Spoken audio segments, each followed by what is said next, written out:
Baik, perkenalkan nama saya Freddy Martinello, NIM 1703030072, kelas B regular pagi, dosen wali Dr. Andus Yosef Jelahut. Oke, baik, saya akan membuat video tentang pendekatan munculnya fenomena jaringan. Baik, munculnya metafora jaringan. 1. Pendekatan jaringan ke jaringan. Abad bodoh membawa berita tentang tenggelamnya Titanic pada tahun 1912 di bawah headline metafora terbesar di dunia adalah bergunung es. Titanic telah menjadi metafora untuk industri manusia, kemudian sejarah, optimisme atau keangkuhan untuk hubungan manusia dengan alam, untuk sistem kelas bahasa Inggris sepanjang jalan kehidupan masyarakat pada kelahiran abad ke-20. Dalam beberapa tahun terakhir, meskipun demikian, internet telah mengambil alih sebagai metafora yang bekerja paling keras di dunia. Dalam teks akademik, sastra populer, reportase media, dan fiksi presentasi, internet muncul sebagai metafora untuk postmodernitas, spiritualitas, kohesivitas, sosial dunia, politik internasional, diri, tubuh, dan bukan jiwa. Dari ujung tubuh manusia hingga ujung kaki, dari yang paling banyak dekat dengan yang paling terpencil, internet telah digunakan sebagai cara menjelaskan dan mencontohkan pemahaman baru kita tentang diri kita sendiri dan dunia di sekitar kita, dan resonansi dan metafora itu dalam banyak hal berakhir profil publik yang berkembang dari ilmu jaringan baru. Jaringan metafora dalam ilmu sosial, biologi, politik, teknologi, dan ekonomi berkembang pesat sebagai cara baru untuk mengkonseptualisasikan cara kerja dunia, material, dan sosial. Gagasan tentang jaringan menurut Hart dan Negri menjadi isomorfis kunci untuk umum dalam konten yang berbeda dari waktu. Seperti teori sosial Michael Fromm 1977, isomorfisme dari abad ke-19 dalam lembaga praktis penjara, itu sekolah, rumah sakit, dan tempat kerja. Jadi saat ini jaringan telah digunakan sebagai bentuk umum dan institusi dan imajinasi kita. Metafora ilmiah bukan hanya sekedar ornamen linguistik yang bisa jadi dibuang dengan deskripsi literal. Metafora sangat penting untuk konsepsi, pengembangan, dan pemeliharaan teori-teori ilmiah dalam berbagai cara. Mereka memberikan konteks linguistik di mana model-model itu yang menjadi dasar penjelasan ilmiah yang disarankan dan dijelaskan. Mereka menyediakan istilah baru untuk kosakata baru, jalan pendidikan. Mereka adalah akar dari strategi epistemologis dalam kehidupan nyata dan dalam sains. Saat kita menggunakan metafora, misalnya hidup adalah perjalanan, maka dari kesehatan logis tertentu untuk bisa seorang individu dapat membuat kemajuan. Itulah perjalanan individu, lalu kita mengikuti jalan kita sendiri, dan seterusnya. Metafora mendorong kita untuk melihat pengalaman kita dengan cara yang dibatasi sebagai berorientasi pada tujuan sebagai tentang gerakan.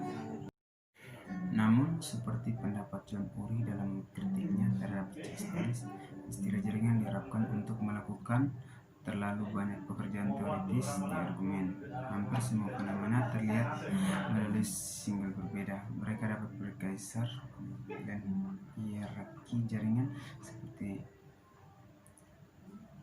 MC Donald ke jalan teraki yang sangat tipis gerakan protes dari jaringan yang bersebelahan secara spesial yang bertemu setiap hari kepada mereka yang diorganisir di sekitar imajinasi budaya di kejauhan dari mereka berdasarkan ikatan yang kuat dengan mereka yang didasari pada yang sangat penting dari ekstensi ikatan lemah, dan dari mereka yang sangat murni sosial hingga yang itu pada dasarnya terstruktur secara vektorial.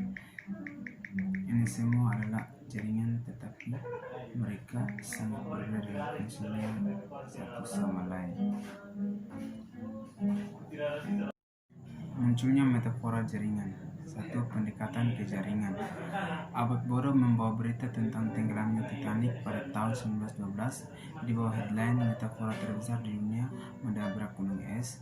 Titanic telah menjadi metafora untuk industri manusia, kemajuan sejarah, optimisme atau keangkuhan untuk hubungan manusia dengan alam. Untuk dalam beberapa tahun terakhir, meskipun demikian, internet telah mengambil alih sebagai metafora yang bekerja paling keras di dunia. Dalam teks akademik, sastra populer, reportase media, dan fiksi, reportase internet muncul sebagai metafora untuk postmodernitas, spiritualitas, kohesivitas sosial dunia, politik internasional, diri, tubuh, dan membawa jiwa. Dari ujung tubuh manusia hingga ujung kaki, dari yang paling banyak dekat dengan yang paling terpencil, internet telah digunakan sebagai cara menjelaskan dan mencontohkan pemahaman baru kita tentang diri kita sendiri dan dunia di sekitar kita, dan resonansi dari metafora itu dalam banyak hal berakar profil publik yang berkembang dari ilmu jaringan baru. Jaringan metafora dalam ilmu sosial, biologi, politik, teknologi, dan ekonomi berkembang pesat sebagai cara baru untuk mengkonseptualisasikan cara kerja dunia, material, dan sosial. Gagasan tentang jaringan menuntut hard and negeri menjadi ismorfisme kunci untuk umum dengan konten yang berbeda dari waktu. Seperti teori sosial Richard Ford 1907, ismorfisme dan abad ke-19 adalah lembaga panoptis, penjara, di sekolah, rumah sakit, dan tempat kerja. Jadi saat ini jaringan telah digunakan sebagai bentuk umum dari institusi dan imajinasi kita. Hari ini berdebat penulis, kita melihat jaringan di mana kita melihat organisasi militer, sosial pergerakan, formasi bisnis, pola hubungan pribadi. Bukan karena jaringan tidak ada sebelumnya atau bahwa struktur otak telah berubah, itu adalah jaringan telah menjadi bentuk umum yang cenderung menentukan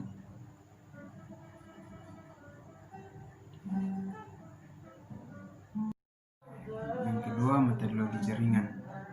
Upaya paling awal untuk menggunakan jaringan sebagai konsep sosiologis berasal dari tahun 1930-an, tetapi tidak memenangkan banyak orang yang bertobat dan gagal membangun metodologi yang dikembangkan dengan baik.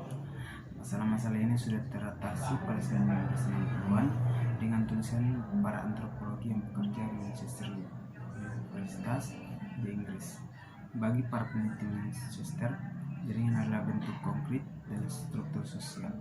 Dengan mengacu pada Cliff Brown, mereka fokus perhatian mereka pada peran dan bentuk hubungan antara orang-orang sebagai cara memahami bentuk struktur masyarakat. Dalam studi tentang struktur sosial, realitas konkret yang kita miliki yang bersangkutan adalah himpunan relasi yang benar-benar ada pada satu saat-saat tertentu, waktu yang menghubungkan manusia tertentu. Disinilah kita bisa melakukan pengamatan langsung, tetapi bukan ini yang kami coba menggambarkan khususannya. Saya tidak peduli dengan yang partikular, ini tak peduli dengan yang umum. Yang kita butuhkan untuk judulnya adalah menjelaskan bentuk struktur. Visioner tentang jaringan sosial sebagai metode universal untuk menemukan sosial hanya sebagian direlasikan dalam karya antropologi berikutnya.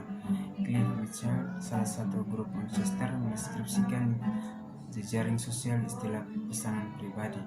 Tatanan pribadi adalah pola hubungan antara seseorang individu dan orang lain dan tautan yang dimiliki orang lain itu sendiri. Ini bukan hal baru, lebih dari sekedar penyataan kembali matematika. Teori grafik yang melihat grafik didefinisikan sebagai node yang dihubungkan oleh tautan dan sifat normal yang muncul darinya.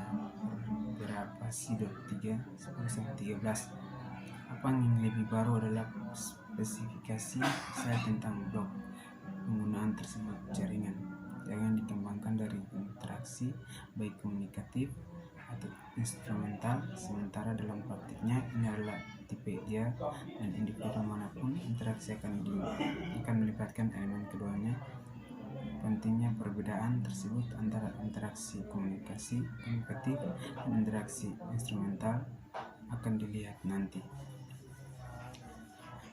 Meskipun pekerjaan bisa membutuhkan beberapa elemen visi menada ilmu pelajaran sosial, ini capai secara selektif dan seperjuangan berpendapat kelainan Michael membuka jalan bagi pemotongan sebelum waktunya penelitian jaringan sosial di Inggris setidaknya.